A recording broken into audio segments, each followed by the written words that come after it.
Our story begins here.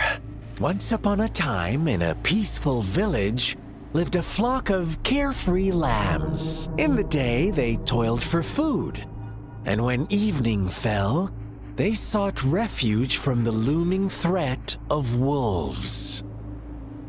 Fables, stories told and retold through the ages. The ancient art of conveying hidden truths through fiction, but they always draw from real life, don't they? The same story gets told by many, and each person brings their own spin, their own focus. Whatever you learn from it is just one of countless different interpretations, like us now, caught in a carefully crafted plotline, a scheme I had no hand in. This village marks the beginning of my story with Jinzhou. So that magistrate led you here to meet me. Such a clever move on her part.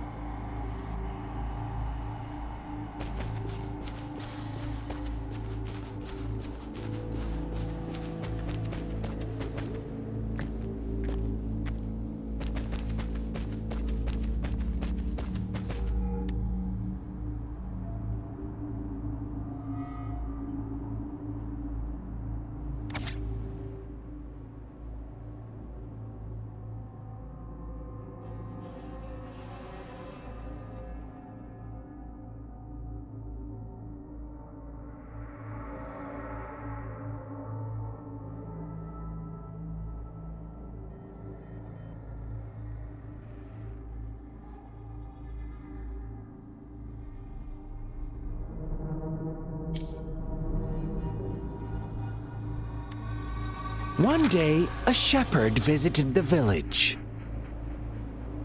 The shepherd brought them promises of abundance and protection. The lambs, drawn in by his words, soon lived in comfort and security. Nope, quite the opposite. The shepherd's arrival is only the beginning. With a wave of his hand, the shepherd could grant their every wish. His flock obeyed, bowing their heads, pleading for better food and shelter. They no longer had to struggle for survival, as their once meager lives were replaced with endless luxury. The flock worshipped their shepherd-turned-god, praising him and holding him in the highest regard. What's wrong? Does my story make you uncomfortable? Imagine you were one of those lambs, facing irresistible temptation and pressure from your peers. Wouldn't you bow down and beg for food from your master? Oh, so we agree already. You are right, but the world we live in falls short of our ideals.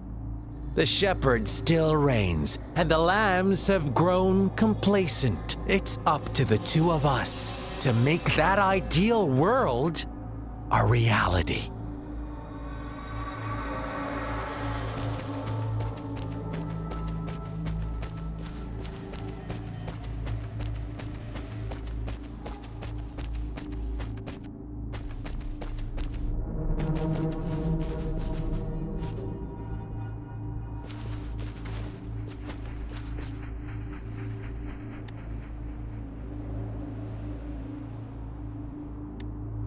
The lambs reveled in endless bonfire parties, celebrating their new god every night, except the one little black lamb. As each night passed, it was the only one to notice how its flock was dwindling away. Rover, do you think someone would give you what you want without taking anything from you?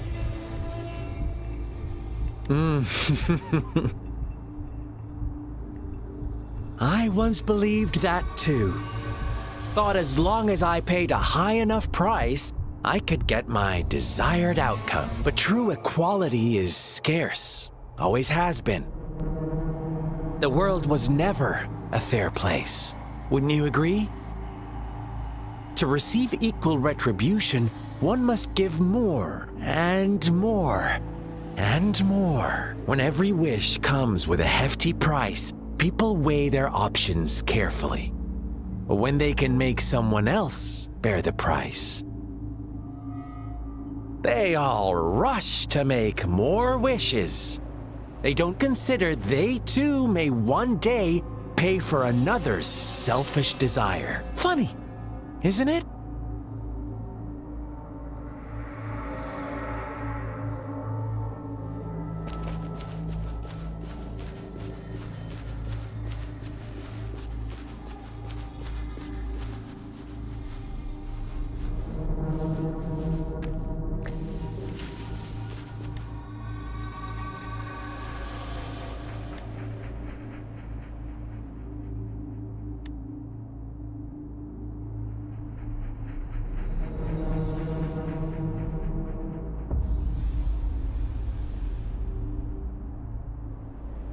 Later, the shepherd openly blamed the black lamb for the flock's decline.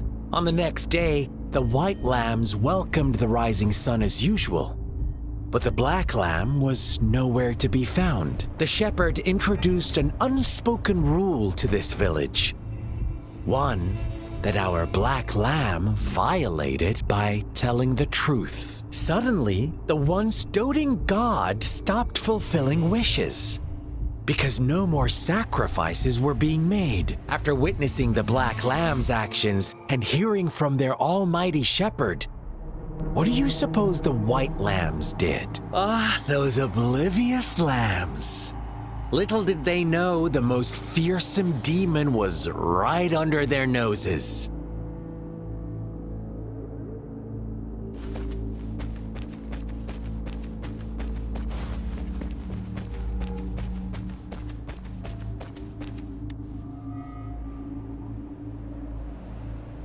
Well done. You didn't let any details slip. Now, I wonder, what is your takeaway from this story? Answer me and I'll reveal the truth of what happened. Who was the real culprit behind the diminishing number of lambs? Brilliant answer. You saw past the obvious. The true culprit was not the shepherd, but the white lambs who chose to follow his rules. The shepherd never forced them into anything. He merely presented a choice, a possibility. No one would have been killed if they simply refrained from making those wishes. Their greed and indifference were the cause of it all. Now, my second question. What price did the lambs pay for their wishes? Of course, as always, life was the most valuable thing they had to offer. Here's my final question. What happened to the black lamb? Don't rush, Rover. Take your time. What is the truth you've uncovered?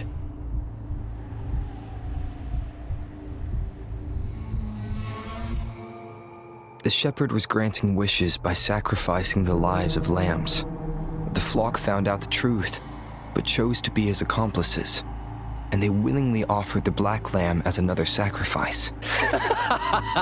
That's right!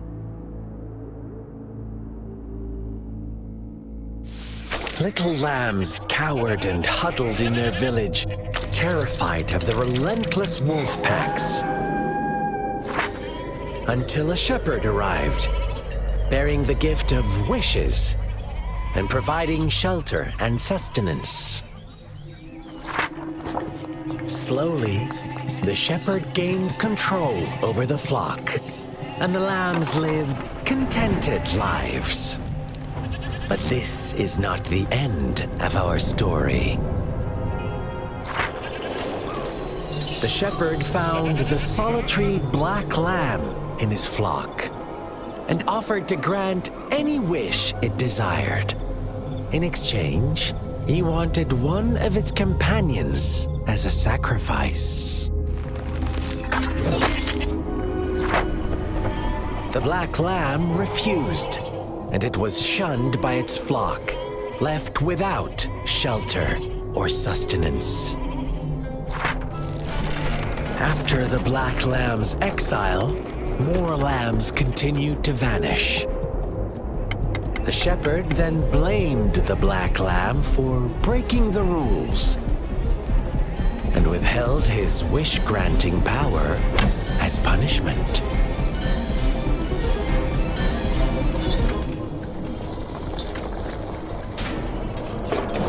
From the very beginning, the lambs knew the risk of making wishes. They too could become sacrifices for those of others. But they always believed it wouldn't be them. Meanwhile, some lambs reasoned that since they had already risked being sacrificed for someone else's wish, it was then only fair to pass on that risk for a chance at fulfilling their own desires. And so they continued to play the game. They all knew the consequences, but chose to remain silent. Fearful, yet greedy, they followed the shepherd's orders and made wishes again and again, until one day, a brave black lamb spoke up, shattering the flock's facade, their illusion of a peaceful and happy life.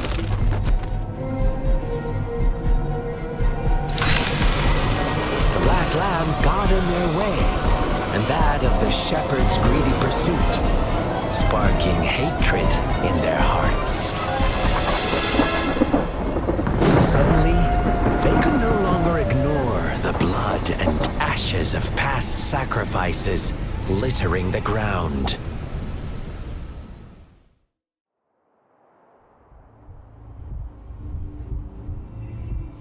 How do you like my story, Rover? What really happened here? I suppose you already have it figured out?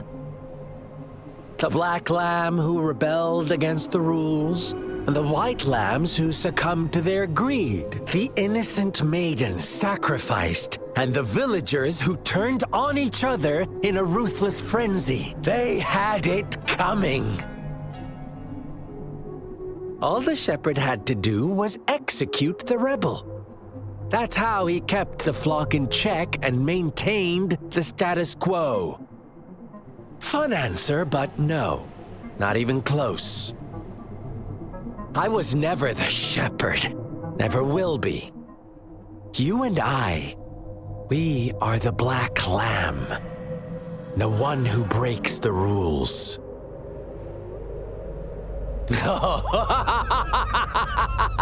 Interesting, Rover. I'm liking you more and more. Well then, let's see if this black lamb is going to end up like you say.